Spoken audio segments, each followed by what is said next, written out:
दोस्तों नमस्कार। एक बार फिर से आप सबका स्वागत है। मान के चलिए कल आपका कोई एग्ज़ाम है और आज आप उस एग्ज़ाम का एडमिट कार्ड निकाल रहे हो और जब एडमिट कार्ड निकालने के बाद आपकी नज़र एग्ज़ामिनेशन सेंटर पर पड़ती है और आपका एग्ज़ाम किसी दूसरे देश में हो तो आप कैसा महसूस करोगे? आप उलझन में होगे और आपका मोराल बिल्कुल टूट जाएगा। ऐसा ही कुछ ब्लंडर जो है एनटीए की तरफ से हुआ है। नागपुर का एक स्टूडेंट जो कि कल नीट की परीक्षा दोबारा से होने वाली है, जो कि कैंसिल होने के बाद काफ़ी बवाल होने के बाद उसको दोबारा किया जा रहा है। कल एक छात्र ने अपना एडमिट कार्ड निकाला और उस एडमिट कार्ड में आप अंदाज़ा नहीं लगा सकते उसका एग्जामिनेशन सेंटर पता है कहाँ आया?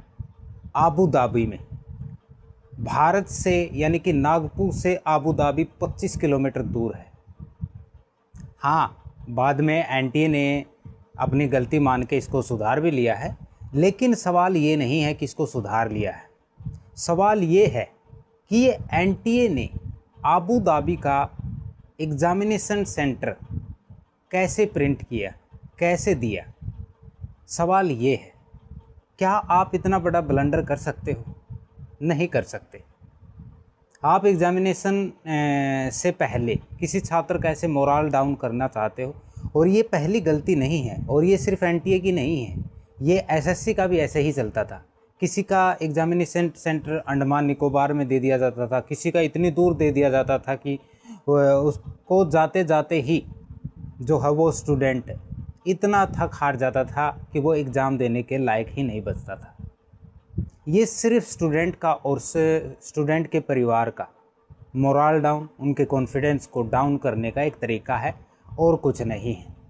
राहुल गांधी ने इस पर प्रहार किया और राहुल गांधी ने कहा, मैं कोटा में इसी चीज़ को समझा रहा था कि आप इस तरीके से ब्लंडर कैसे कर सकते हैं। राहुल गांधी के ट्वीट पर भी एक नज़र डालेंगे, लेकिन सवाल तो है कि एनटीए ने ऐसा क्यों किया और इसके पीछे क्या कारण था। हाँ, गलतियां हो सकती हैं, हम मानते हैं, लेकिन क्या इतनी बड़ी गलती? क्या आप प्रिंट करते हुए नहीं देखते हो कि आप क्या प्रिंट कर रहे हो? चल तो ऐसा ही रहा है, कुछ भी प्रिंट किया जा रहा है, कुछ भी एग्जामिनेशन सेंटर दिए जा रहे हैं और पैसा बनाया जा रहा है। जिस प्रकार से राहुल गांधी ने कोटा में पूरी अपनी प्रेजेंटेशन में कहा था कि सरकार कहाँ कहाँ से लूटती है, उसमें से एक लूट जो है ये ट्रैवलिंग की भी है। आप उसको एक अपने ही शहर में एग्जामिनेशन सेंटर प्रोवाइड नहीं कर पा रहे हैं या किसी दूसरे शहर में इतनी दूर दे रहे हैं, उसके आने जाने का जो किराया लगता है वो स्टूडेंट की जेब से लगता है और वो जाता कहाँ है? सरकार के पास। बस यही कमाई का ज़रिया है। स्टूडेंट को लूटते रहिए और अपनी जेबें भरते रहिए। चलिए अब राहुल गांधी के ट्वीट पर नज़र डाल लेते हैं। नागपुर का एक बच्चा 1 महीने से नीट री एग्ज़ाम की तैयारी कर रहा था। कल परीक्षा से ठीक 1 दिन पहले उसने एडमिट कार्ड डाउनलोड किया। उसका सेंटर निकला अबू धाबी। न पासपोर्ट, न परिवार के पास विदेश भेजने के पैसे, न अब कोई वक्त बचा है। वो रात भर रोता रहा और परीक्षा देने से ही मना कर रहा है। क्या इस तनाव की कल्पना भी की जा सकती है? आखिर ऐसा हुआ भी कैसे? कल किसी भी छात्र को सेंटर तक पहुंच पाने की शिकायत नहीं होनी चाहिए। एनटीए असल में देश के बच्चों और उनके माता पिता का सिर्फ धीरज टेस्ट कर रही है। जो सिस्टम एक बच्चे को अपने ही शहर में एक सेंटर नहीं दे सकता, उल्टा विदेश भेज सकती है, उसे परीक्षा करवाने का कोई हक नहीं है। कोटा में मैंने यही कहा था।